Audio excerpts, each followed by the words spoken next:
Hello बच्चों, let's read this question. The question says when concentration approaches zero, the molar conductivity is known as.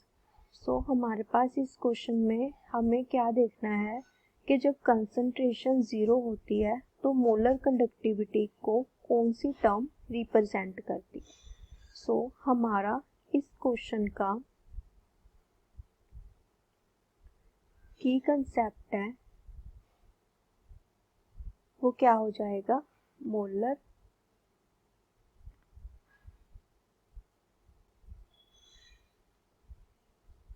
Conductivity. सो हमारा इस question का जो की concept है दैट इज मोलर कंडक्टिविटी.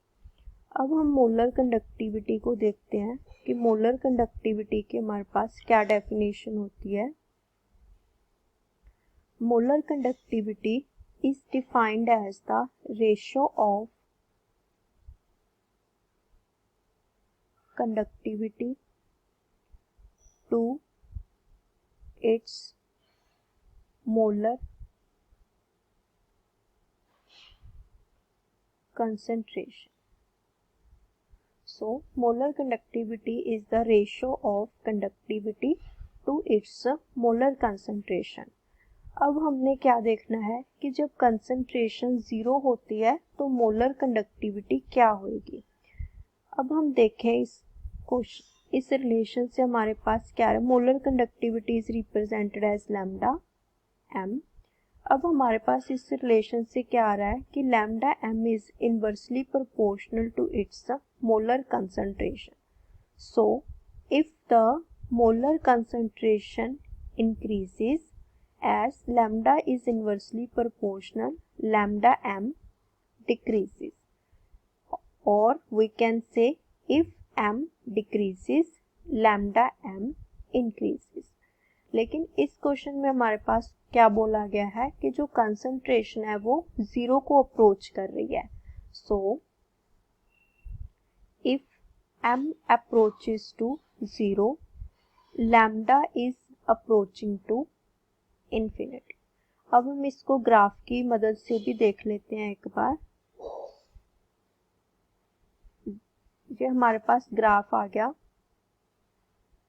यहाँ पे हमारे पास कंसंट्रेशन और यहाँ पे हमारे पास क्या आएगा, lambda M.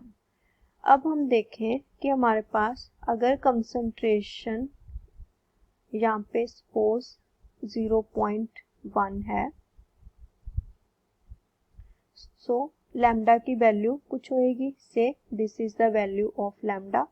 But when it is zero it approaches to infinity.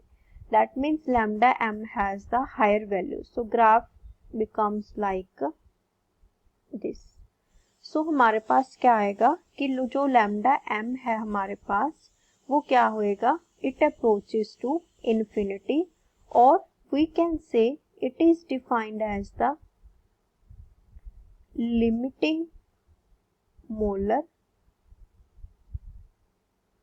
Conductivity. So अगर यहाँ पे हमारे पास जो लैम्डा एम की वैल्यू है उसको हम किस टर्म से डिनोट करते हैं, लिमिटिंग मोलर कंडक्टिविटी.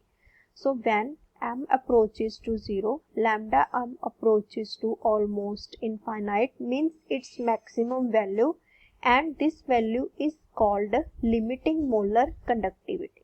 सो इस क्वेश्चन का हमारे पास कौन सा ऑप्शन सही है, option D, limiting molar conductivity.